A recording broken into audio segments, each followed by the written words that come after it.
Okay, we are live. Thank you, Umar. Salam and hello to everyone. We are so excited and so lucky to have been able to have Senator Hemmert join us today. It is a busy, very busy season, election around the corner, and we wanted to have a conversation with the Senator around voter education to understand how he views the issues in Utah at the moment. A quick introduction to Senator Dan Hemmert, as we refer to him. He is the senator from District 4 and it was also elected to the position of Senate Majority Whip by his peers.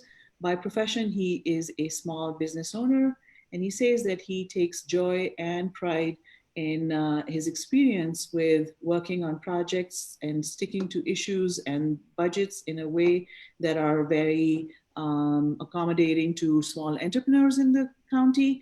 And he's also been very effective in creating strong coalitions and building networks to represent his district. Senator, welcome. And I also have my fellow attending, so I'm going to ask each one of them to provide their introduction, but I will start with the introduction for our board member who's online, Omar, who's also helping us do the online management of this webinar.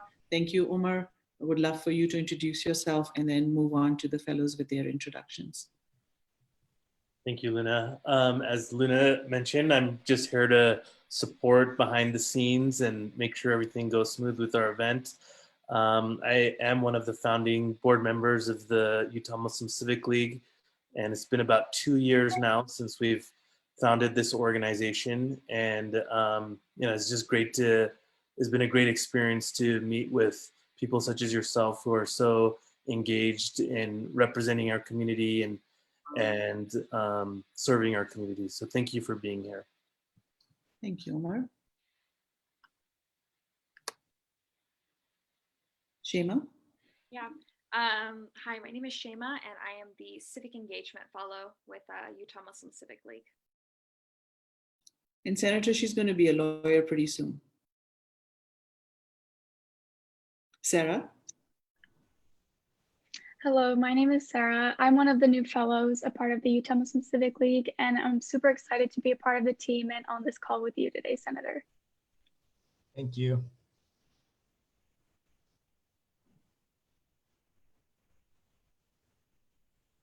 Sorry, Khadija? Hi, my name is Khadija, and I'm the Racial Justice Fellow at the UMCL, and I'm super excited to be having this conversation today. Abdulkader? My name is Abdulkader Eften. I am the Community Business Specialist, part of the Fellows Program as well. Thank you. Liban? I'm not a fellow, but I'm here just to help out when I can. And yeah. Tell us about you. What do you do, Liban? Dan knows what I do, but I am going to be working in the session this next session, lobbying with a couple people and gaining that experience. So that's a little bit about me. Thank you, Liban. We do have Abid, one of our other fellows that I'm going to request Umar to add on as a panelist quickly. He just joined in, but meanwhile, we'll move on to the Senator if he would like to introduce himself, and then we'll dive into our question and answers. Hey, so thanks for letting me participate in this, and just give you more background. Liban and I worked together 2 sessions ago up at the Capitol, and it was just 2 sessions, wasn't it, Liban? Is that right? Yeah, it was a 2018 session. Yeah, and that's where I met Liban originally. It's not to give too many props to Liban, but it's really Liban that got me engaged with the Civic League, and it's been a pleasure to participate in some activities with you and go to some of your events. And thanks for inviting me to this. So. Senator, I would really like to acknowledge your help and Liban's help in when we held the first Muslim Day on the Hill. you were instrumental in connecting us and amplifying our voices up at the legislature. And we have thanked you, but once again, I would really like to acknowledge your efforts. We just had Abid join in. As soon as Abid completes his introduction, we can begin our question and answers. Yeah, hi, I'm Abid. I'm the Community Organizing Fellow with Utah Muslim Civic League, and it's really nice to have you here. Thank you. All right, Shema, take away the questions. Okay, so I believe Khadija has the first question. I do. So there has been a lot of emphasis this year on encouraging people to get out and vote. Why do you think it has become so important that it's been so emphasized this year? So a couple of things. One, it does always come out, but it seems this year, as you said, there's maybe been more of an emphasis. It may also just be that you and others are paying attention more. There is a pretty, well, a couple of things. One, it's easier to vote now and this year, and Utah's been ahead of the curve in this, but nationwide, it's easier to vote this year than it ever has been with more vote by mail. And even as recently as 2 years ago, Utah County and Utah went to vote by mail for the first time. And that was the last large county to go all vote by mail. So Utah does have a uniform vote by mail effort, which makes it easier for people to vote. And I think that's part of the push to, hey, go vote because it's so easy. Two, voting is, I think, perhaps your most fundamental right, or one of your most fundamental rights in engagement in our democratic process here in the US. And if you're not exercising it, you are missing out. And where we see more and more of a divide, Luna at the outset told me not to get into ideology, so I won't judge either side of the aisle, but there is a very real and an active ideological divide between the two major parties. And I think that also drives people to push harder to get people to vote, because without your votes, that's the only way for those two different ideologies to win, right? And in the US, for good or for bad, it is a winner-take-all system, and it is 100% driven by a majority. Even a majority of one nationally in the Senate or the House totally dictates control in those bodies. And it's also true here at the state level. Thank you. All right, so I have the next question, and the question is, can you talk a little bit about one bill you sponsored last session, and then also a bill you're going to be sponsoring this upcoming session? Oh man, that means I have to remember. I'll go this next session because that's maybe easier because I'm still working on stuff. So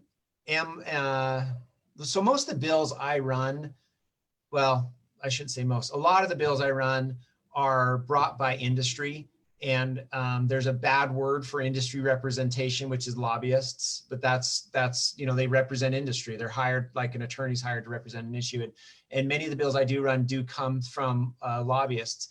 And I guess one of the bills I ran, I was ad-libbing as I was trying to remember stuff there, but one of the bills has popped in my head. To not be as serious, one of the bills I did run had to do with yurts. And it was actually a bill that got made fun of. If you're familiar with a yurt, it's basically a round tent with a wood floor and canvas sides. And they are illegal in most of Utah. No, I didn't know that. And so it seems like a little thing, but it was a big fight.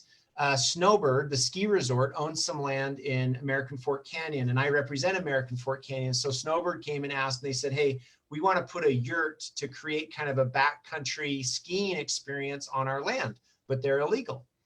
And so I ran a bill that basically said, if you install a yurt, or you can go install a yurt without going through a whole bunch of bureaucratic red tape, and eliminated a lot of the red tape. And it was very controversial because the bureaucrats, nothing wrong against them, just as an organization, though, like anyone, they're a stakeholder and they want to protect their turf. So they didn't like that I was exempting out yurts from their oversight. And by bureaucrats, it was mostly departments of health and building code folks, like inspector types, who didn't like that we were exempting out yurts and you could just go put up a yurt. My argument is we don't make you guys go inspect every tent that's ever been put up. In a yurt's just a big tent. And so, but it was interesting to see the fight with the stakeholders, and the stakeholders being local health departments who wanted to go inspect the yurts, I guess. So that was one I ran last year. The one for this coming session, geez, I have like 4 bill file open. I know that. I'm just trying to think through what some of them are. Well, so one I'm looking at, so if you're familiar with public-private partnerships, that's where private capital comes in and invests money into typically infrastructure projects like roads. The marquee example of a public-private partnership is a toll road, where the state doesn't want to or doesn't have the ability to fund an infrastructure development. So a non-governmental entity, a private entity, comes in and fronts the money, but in exchange, the government gets taxes to pay for what they build. This private entity gets tolls for what they build.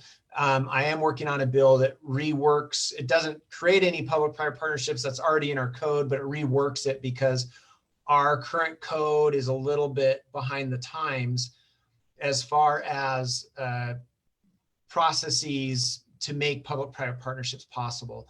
And as you can tell by those 2 examples, a lot of the bills I run are not very exciting. I avoid social issues typically on purpose, and those are some of the most contentious issues, like abortion, for example.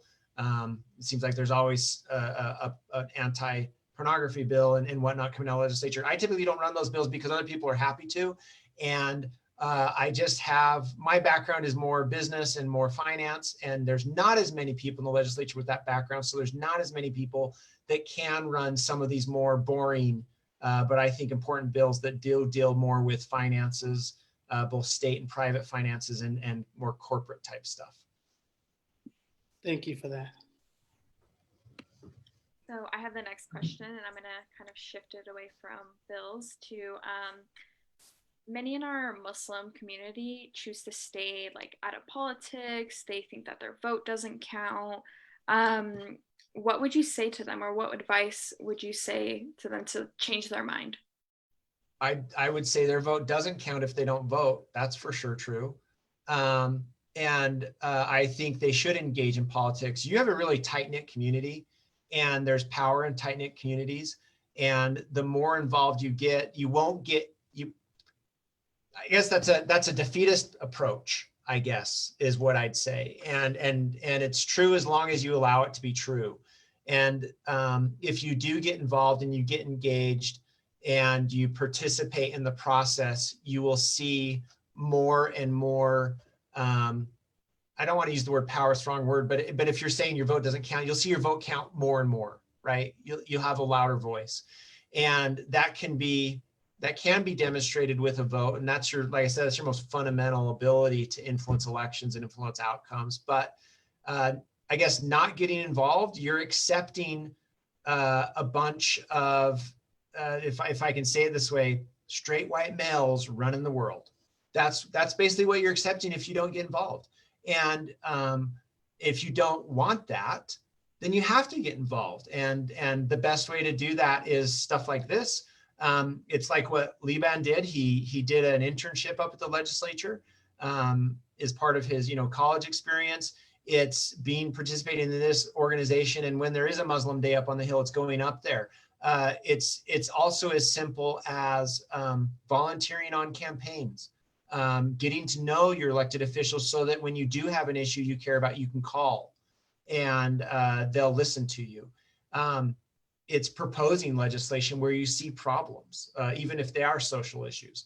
If you don't do that, you're accepting the status quo and you're not willing to fight for change or be part of change or ever see change. And so I guess you get out of it what you put into it. And I don't know, I think it's tragic anyone that says their vote doesn't count. I don't care. To me, that is a defeatist mentality. And especially people your age, they should know better and be willing to be part of an effort to change.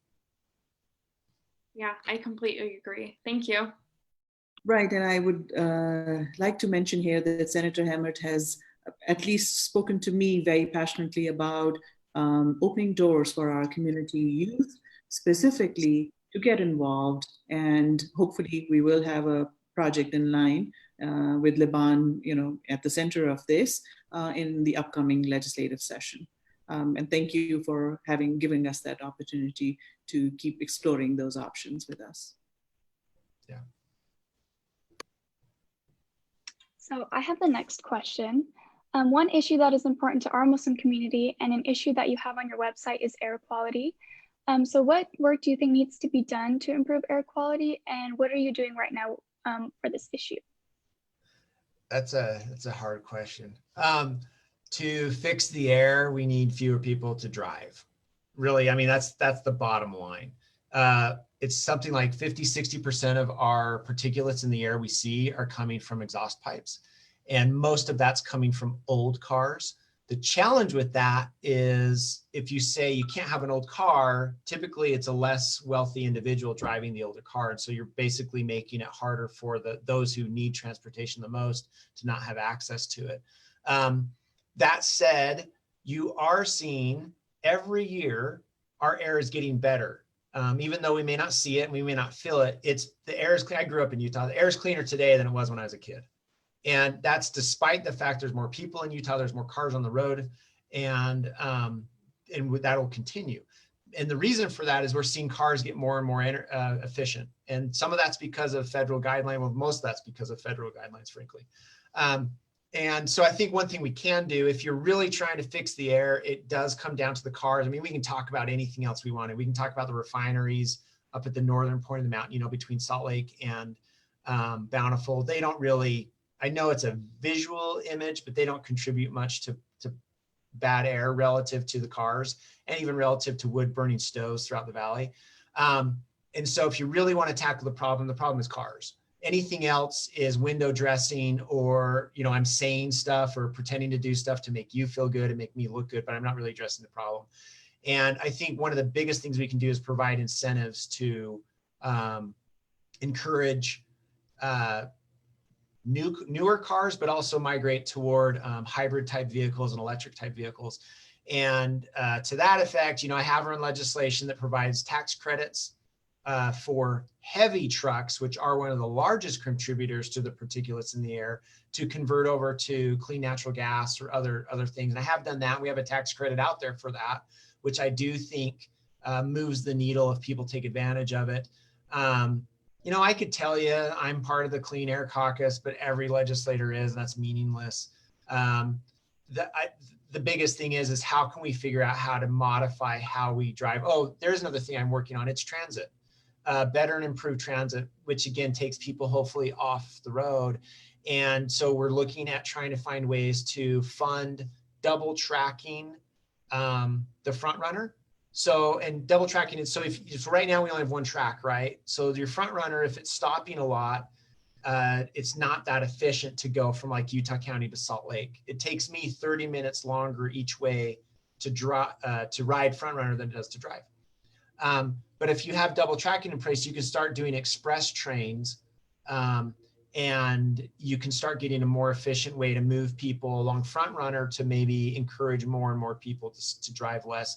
And then building out the rest of the light rail system to have more transit options where you don't need a car, and have a city that the design starts moving more toward a transit friendly design versus a driver in an individual car design.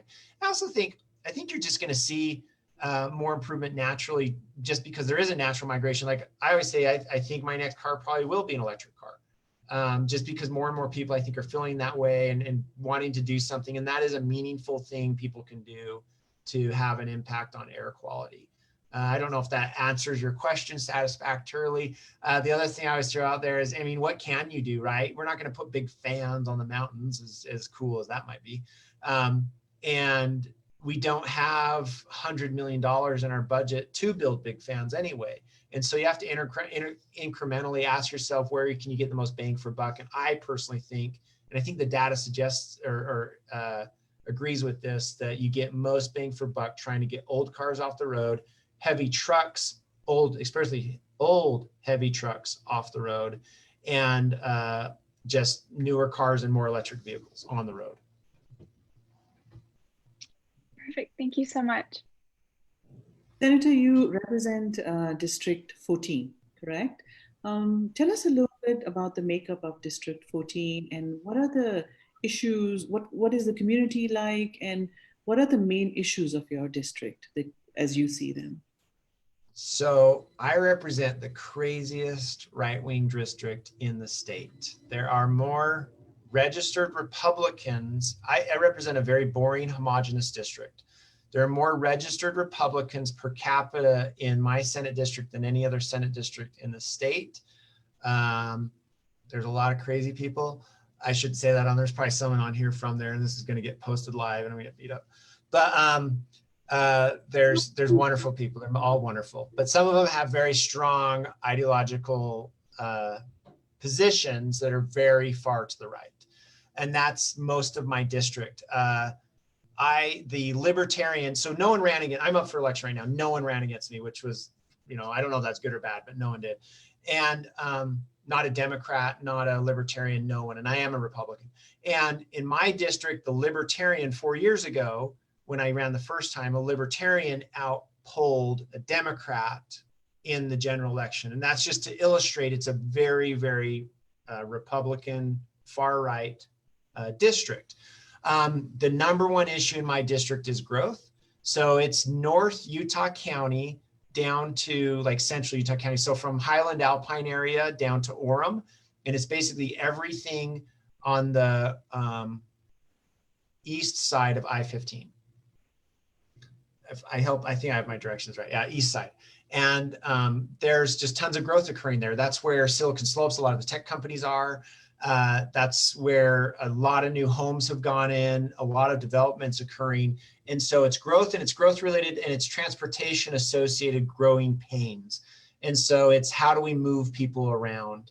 And, transit's something everyone's looking at, but we're crazy down there. So we hate transit, and we want everyone in their own car. And so it's figuring out how do we move people east and west. That's our biggest problem, is moving people east and west. North and south is okay, but east and west, we're missing roads. And so it's trying to figure out how do we fund roads to move people east and west.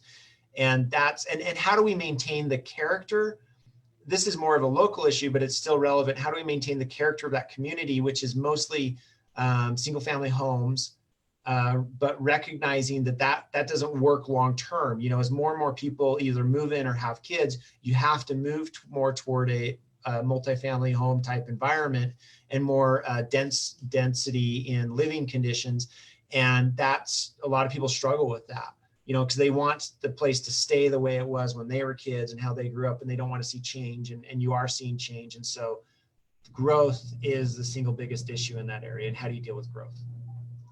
Yeah, so I'm actually really curious about this and kind of what you think about the sort of like market urbanist movement that's come up. There's like this, I'm sure you know about it, but there's this new movement of people like proudly calling themselves YIMBYs, right? Like, yes, in my backyard. And Utah is obviously a very suburban state, as you pointed out. So I'm really curious as to what your take on like the sort of exclusionary zoning, about that sort of stuff. So it's a balance, because you have a planning component of it, and you also have property rights component. So if you're a developer right now, you can probably make more money building a multifamily type development than you can building single family homes. And so but there is a real policy argument, private landowners should be able to do what they want with their land.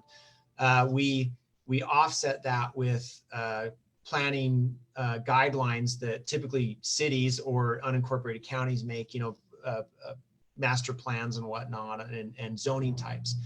And, I think you have to recognize change is coming, and the white picket fence and the acre lots just doesn't work long term unless you want to not let people have kids, not let anyone move in. It's not realistic with the growth we have here in Utah. And so knowing the growth is coming, and you can't stop it even if you want to, you kind of then have to ask yourself, okay, so how do we manage the growth? And I think you manage it with allowing for nodes of density within, more sprawled suburban areas, but you can create nodes of density. But what that also allows you to do is create meaningful transit patterns that fit within the nodes of density. And you have to plan for it. And you can't just put your head in the sand and say, no, I just refuse to approve anything that has to do with more density and multifamily housing. And that's, it's stupid, but B, that's, and it's, I don't think too many people do that, but you still do see some, and you see some that they run for local office, for a city council position, for a county council position. That's their whole platform is, I'm going to protect our community. Unfortunately, what they're really saying is, I'm just going to fight against a tide that I can't control, because the tide's coming whether you want it or not, which is growth, and it's more people. And it's interesting too, because you know, traditionally Utah has a culture of a lot of kids. I have 6 kids. That's me multiplying me and my wife by 3, right? And they need a place to live. They need a place to work.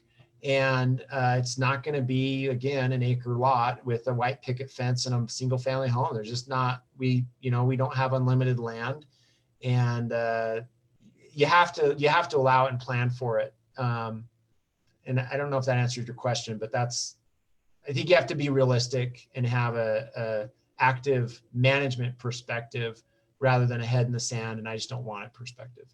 Yeah, that definitely answers my question. And I don't know, my follow-up question would just be kind of like, how do you think about the balance of interests there, right? Because clearly, like, on the one hand, homeowners have a vested interest in maintaining their property value. And so, like, you know, new supply threatens that to some extent. So do you think there's a way to do that doesn't just, like, you know, I mean, like, I guess the question is, how do you do that without, like, I think it's really hard, but I think it works out in the long run. So my parents live in Orem, in southern Orem, Utah, right by University Mall. If anyone here is familiar with University Mall, it's right in between UVU and BYU. And it's a large mall development. My parents have lived there my entire life. And they put in a ton of multifamily housing on the northeast corner of the mall kind of development. And Woodbury Corporation owns that land, and they put it in. And when it first came in, my parents, you know, who'd lived there the whole life, oh, it's going to change the whole neighborhood. We're going to have all this riffraff, and it's going to be this transient community, and it's going to be the worst, and it's going to ruin our lives. And they were out there with their pickets and their signs and don't approve this city. Fortunately, the city did approve it, and they built it. And if you ask my parents today, did it end your world? They say, no, actually it's great. It's awesome. You know, it doesn't affect us one way or the other. But what it did do is it brought in density that allowed some other commercial development that they actually really like. Some movie theaters, some Hale Center Theater is looking to build a community live theater there. And I just think you need more of those type of events for people to realize changes in development are not bad and they're okay. But until that happens, you're going to have rabid opposition, because I think it's human nature to fight against change. Typically we don't like it. And typically it's a generational thing.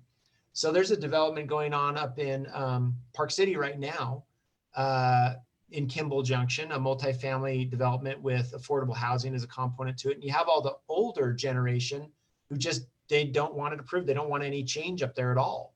It's the not in my backyard crowd, right? And one thing that's been demonstrated up there is there's a younger generation that has gotten involved. To go back to that earlier question, is it worth getting involved? That have organized and had their voice be heard in a way that I think it will ultimately get approved up there. But you do see this real contrast of the old guard who wants no change, leave it alone, versus a newer, younger generation that says, no, we need this, we need change, we need to embrace it and manage it. And I think you'll continue to see that. And that is somewhere, frankly, where someone like you can have a meaningful impact on an outcome. Get involved, go to a planning commission meeting, speak in favor of a development that you think makes sense. Not that many people get involved. It's shocking to me how few people are willing to donate a little bit of their time on issues where even one little voice has a very outsized impact. Thank you. And Senator, I apologize, but I'm going to go a little off script on your answer on this. Uh-oh. You know, the way you described your district and then the development and the newer generation and the younger generation, could you speak to us a little bit about, you know, we've seen a lot of protests, we've seen a lot of strife around racial justice issues. Would you consider your district to be the ones who would be opposing, you know, refugee coming into our state? How do you view their reactions towards our community at large? I think, and this is true in Utah in general, there is a vocal minority that unfortunately is going to be opposed to immigration, is going to be opposed to, they're going to be more the, I don't know how else to say this nicely, they're going to be more racist. And I do think that those people exist, and I think they exist in my Senate district. But I also do truly believe there is a quiet majority who has a very different position that's going to be pro-immigration, a much more compassionate approach, and pro-racial diversity. And the misfortune is that group typically is quiet and typically doesn't engage. Yeah, absolutely. You'll see people from my district who will be out there protesting against Black Lives Matter, right? And there definitely will be people from down there, but I think there's going to be more people who would be more like, yeah, that's a good thing. But unfortunately, that group typically doesn't engage. It's frustrating that most people you hear about, whether on the left or the right, ideologically, are a minority. It's just they're a very vocal minority. And again, but because they're vocal, they have an outsized voice. You don't hear many moderates, right? You don't hear many people out there saying, hey, let's just be thoughtful and there's a middle road here. Middle roads aren't cool. They're not fun, and they don't raise money, and they don't encourage involvement. Extreme positions do. And I think that's a little bit unfortunate, but it's the reality, which if you do have a moderate voice, all the more reason to make it heard and participate. Thank you. And I'm sure that makes your life very interesting, right? Yeah. Because the only Okay, ones you so I hear think from I have the next really question. extreme people. So Dan, you were in the legislature for 2 years, and just after 2 years, you got into leadership. Your family and in-laws are all involved deeply in politics. So with your experiences and expertise, I want to try to get something of like concrete recommendations that we could take from here to try to go and implement. So being the Muslim Civic League, what do you think are the best ways and best practices for us to go out and gain influence on the Hill and become a prominent voice that can actually carry weight when we try to push our political agendas? So one is be seen, like be present. Luna and I have had this conversation a few times. It's familiarity, right? To where when I meet you, I know you. It's not the first time I've met you. It's not the first time I've seen you. I've seen you over a period of time, because politics, like anything else, it's still about relationships, and it's still human beings talking to human beings. And I trust human beings I know. I'm a little bit leery about strangers, which is unfortunately, it's the reality. So the more you're up there, and the more you're up there as the Civic League, where people see that name, they see you, and they see you on a frequent and consistent basis, that's one thing you can do that requires time, but it doesn't require much more than time. Another, this session, that may be harder though. I don't know how locked down this next session is going to be due to COVID. But long term, being present and being involved is important. Two, it's actively being a resource. So the realtors, that's a lobby, right? That's a lobby that's very powerful. One of the reasons they're powerful is because they get involved in campaigns, and by involved, they help with campaigns. And so as someone running for office, that means a lot, knowing there's an organization that if you go to them, they're going to help you. And that doesn't necessarily mean money. It can mean money, but manpower and boots on the ground is just as valuable. And so if as an organization, you get involved in campaigns. That means a lot to the candidates. And particularly if they win, again, it goes back to familiarity. If I knew you worked on my campaign, I saw you at things, I see you at things, I'm going to start listening to you just because I see you as someone who's actively involved. Another thing you can do and should do is go be involved at the parties, whether it's Democrat or Republican. And I don't know if you all lean one way or the other. I know younger people typically just naturally are going to be Democrats, but nothing wrong with that. But be involved in your party at the grassroots. Be a delegate.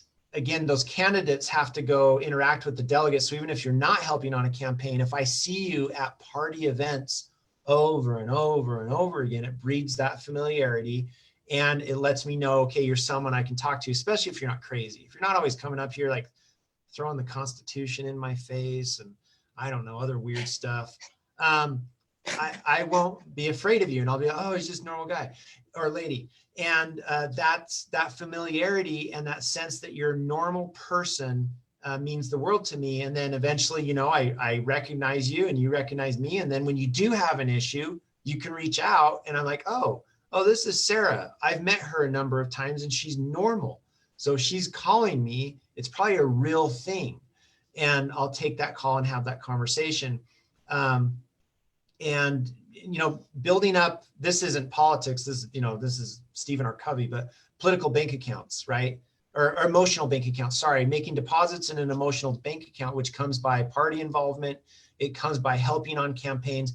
Frankly, it comes by running for office. You should be putting people up to run for office out of the league. And you know, why not? You have nothing to lose. And the more and more you do that, the more likely, again, your voice just gets louder and louder. And the more organized you are, that's the real thing. Like, if I know I can come talk to you and I'm talking to 100 people, that's meaningful versus I come to your cottage meeting in your house, I'm talking to 4 people. You know, it's just, I hate to say it this way, but I'm not even going to say it that way. Never mind. It's not, never mind. I'm just not going to go there. But being organized and being, that's helpful and it's meaningful and it helps you be involved. So be involved in your party, be present up on the Hill, be helpful to candidates. And to me, those are 3 things that you can do that just require time and effort. I will just make one comment to you, Senator. We have more registered Republicans in the Muslim community than Democrats at the moment. So Utah is different, very different. Yeah, well, I'm always hanging out with Mohammed or Liban, sorry, and he's always beating me up on left issues. So, you know, that's mine. I think it's something that we don't acknowledge amongst us. There's an assumption about us as well, and which the data shows is not true. So keep investing. But Luna, even making that known. But Luna, so yeah, and so making that known is helpful, right? Like, here's who we are, and having some information on here's who we are. I'm going to make up numbers right now, but we're 60% Republicans, we're 40%, you know, Democrats. We're spread geographically. Here's the districts where we have highest concentrations. Just a kind of a data sheet like that. That when you are having a day up on the Hill that you're handing out, that's helpful to people. Absolutely. Agreed.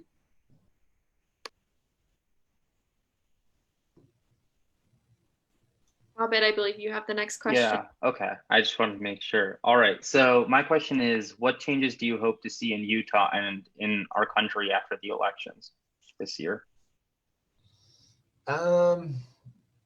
Civility in political dialogue.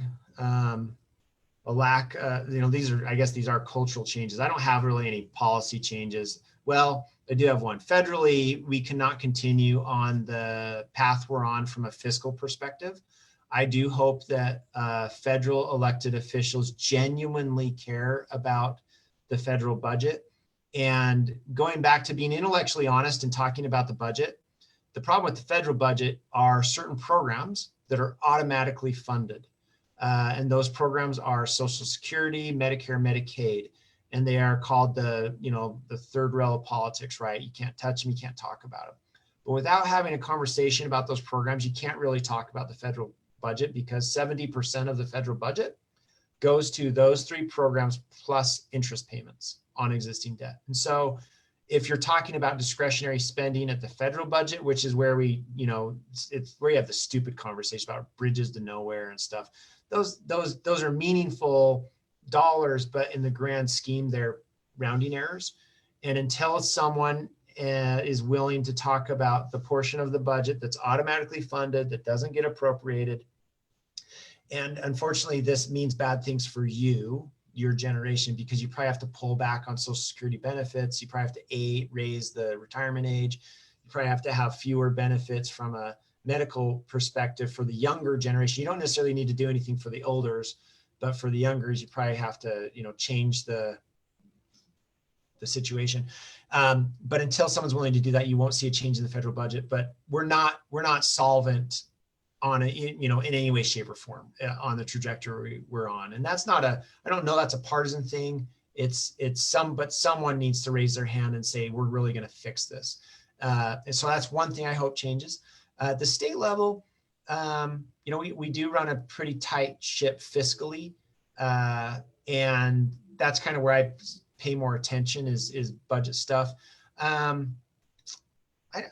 don't really have a big agenda, I guess, the state as far as policy is concerned, but as culturally, I do hope we can arrive at a less judgmental, a less argumentative, and a less kind of we can't be friends unless we agree perspective in our discourse and dialogue.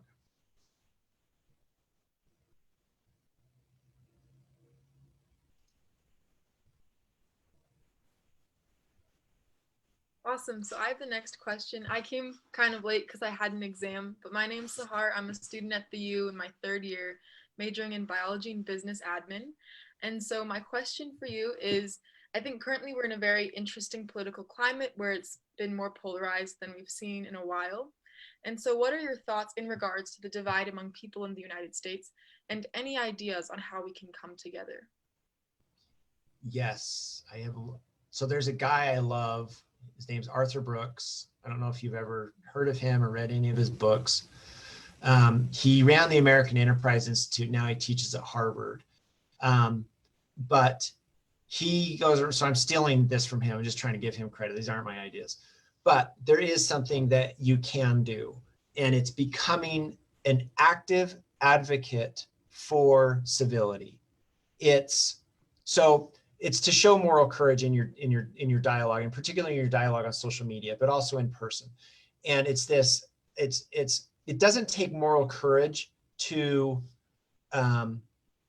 disagree or to stand up for yourself or your beliefs against those whom you disagree with. I don't think that takes moral courage. That's like, Liban's beating me up over something that we totally disagree with, and I stand up for my beliefs, and that doesn't take any moral courage. That makes me feel good, right?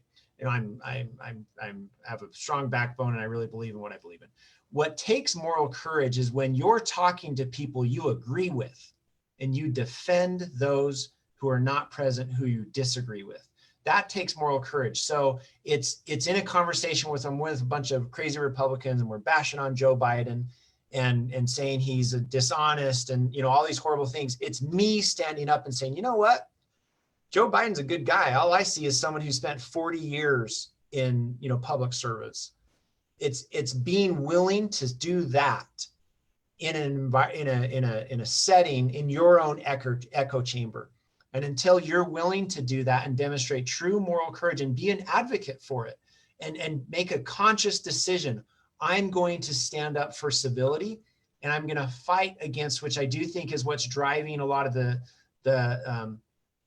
discord. It's a contempt. It's a culture of contempt, where not only do I think you're wrong, I think you're not smart. I'm disgusted by your position to the point where I'm contemptuous of it, and I dehumanize you. I dehumanize you due to your position. And this is how you get, you dehumanize the other, and that's how we end up with genocides and all these crazy things, right?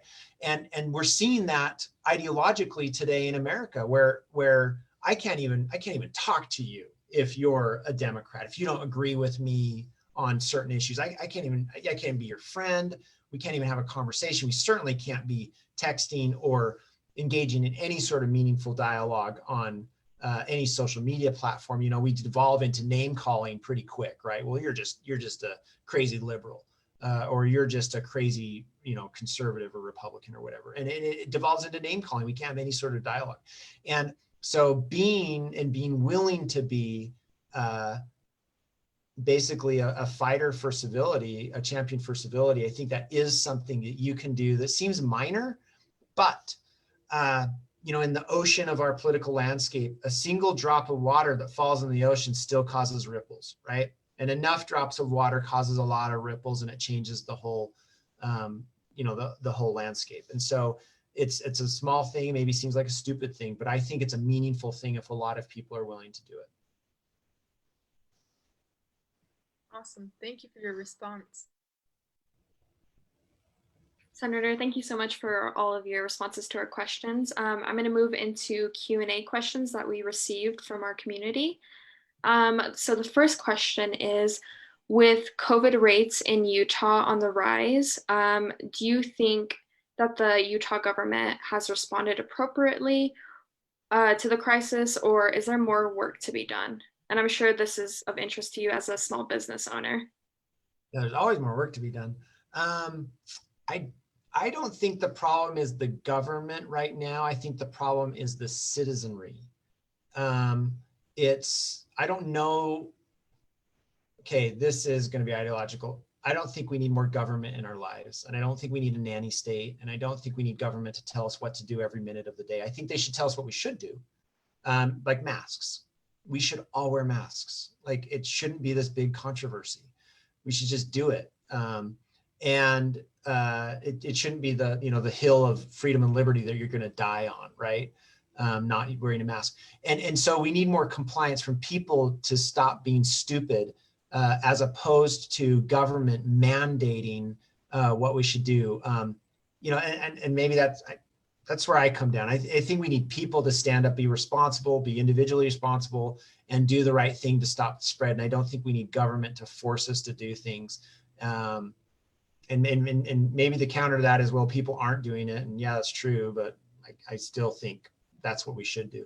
I think we lose something as people, not just as Americans or Utahns, but just as humans. The more and more we rely on someone to tell us what to do every second of the day, I think we just lose something.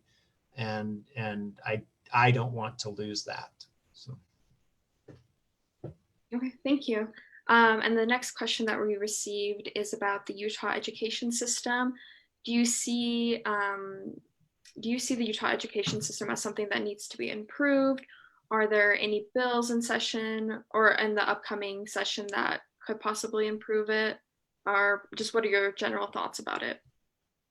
So you have higher ed and you have public ed. And Utah's kind of, I don't know if it's unique, but it is the way Utah works. So yes, everything should always be improved constantly. And I do think we have some archaic infrastructure in place, both in higher ed and public ed. But I'm not an education expert. I'm a dry cleaner. So I don't know that you want me to be fixing education. I can clean your clothes, but I'm the furthest thing from someone who knows how to fix education. My experience with education is I went to school, went to a lot of school, both you know, I did as a, whatever it's called, K through 12. I went to college. I got 2 graduate degrees. So I've been to a lot of school.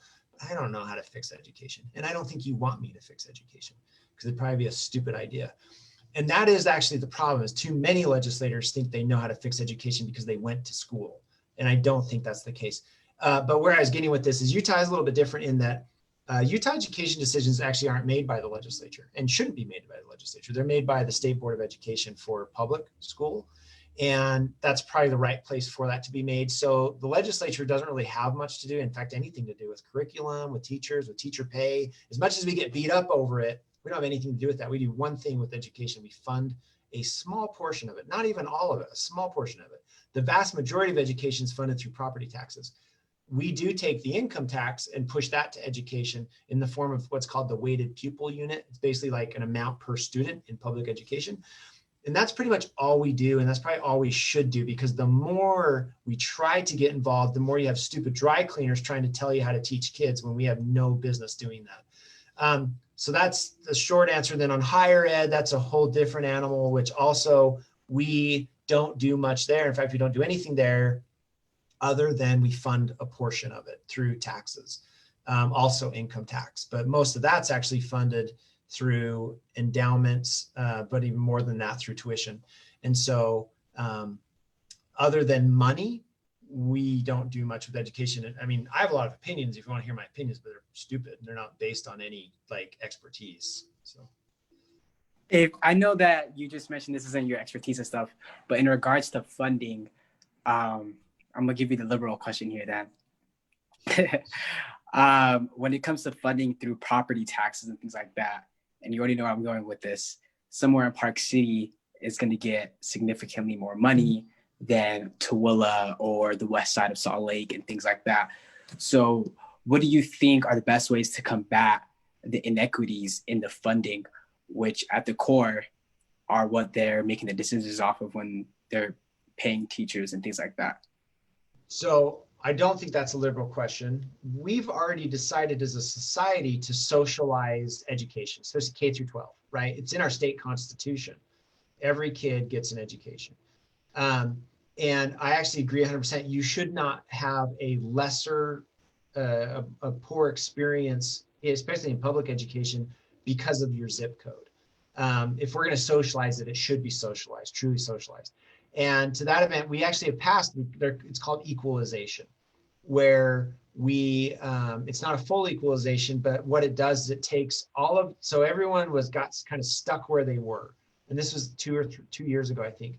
So we basically took everyone's budget where they were 2 years ago from property tax, and we kind of froze it.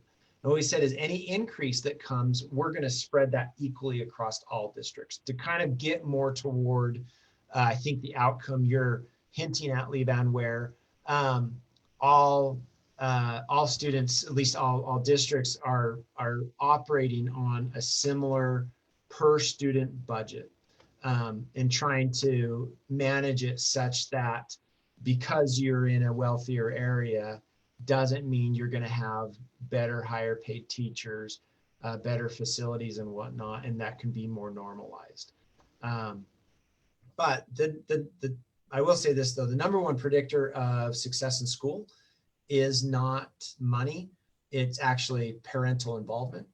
And so, for what it's worth, culture, community culture matters more than money.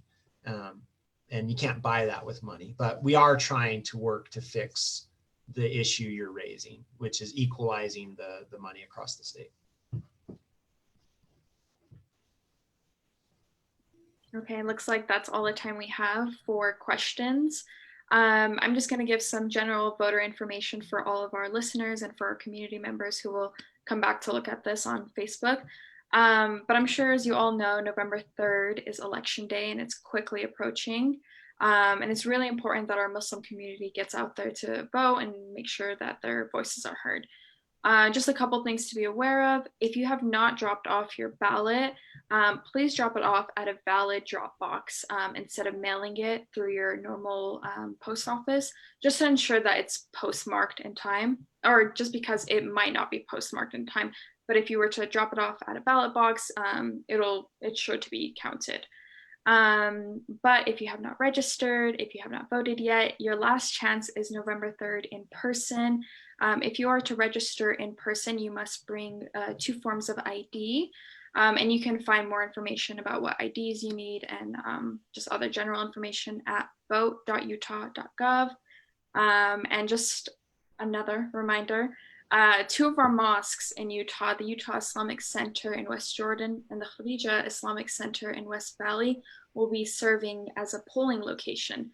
So for any of our Muslims out there, or just any general members out there, those 2 locations are an option to go and vote. Thanks. Thank you, Shema. Senator, I have to thank you for your candidness. it is something that I think the entire team here appreciates. I think it was not an expectation we had. We did know that we will get straight answers from you, but I think your approach, your frankness, and everything has basically raised our level of confidence in being able to engage with somebody like you, somebody from your party, somebody who's in the position that you're at. And I think one thing that definitely connects you and me personally is our passion to educate these youth. So I am very, very proud of this team. They worked hard on a short notice, advocated to bring you on, and also worked on asking the right questions and being incisive in a respectful way. And I think my major takeaway from you has been about what you said, be champion for civility. I think if we can each commit to that, the world would be a better place. And as you also said, knowing each other takes down the barriers. As we are trying to get to know you, we would also expect you to get to know us and also introduce us to your community, and advocate for us over there as well. Thank you so much for your time. Let's stay connected. Let's work to create some pathways for these youth moving forward. And thank you, Levan, for helping us put this together. Thank you, Shema, for coordinating everything, and to each of the members who made their time. Senator, you get the last word.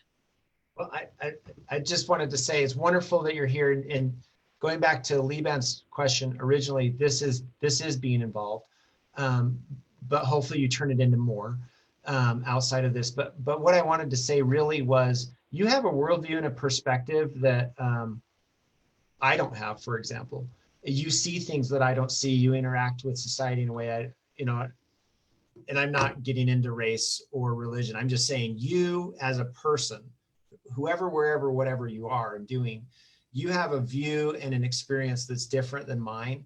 And unless you engage politically and tell me about your experience, if you see issues, someone like me can never address them and never will. Going back to that earlier question too, is it worth being involved, or you feel like it doesn't matter? Unless you come and say like, hey, this is an issue and we should work on this, I may never see it. I may never experience it. And so I won't come to that conclusion on my own. And so again, all I'd say is your lack of involvement is accepting the status quo and saying it's okay and it's fine. And if you don't accept the status quo, the only way for you to affect change is to be involved. Thank you. Absolutely right.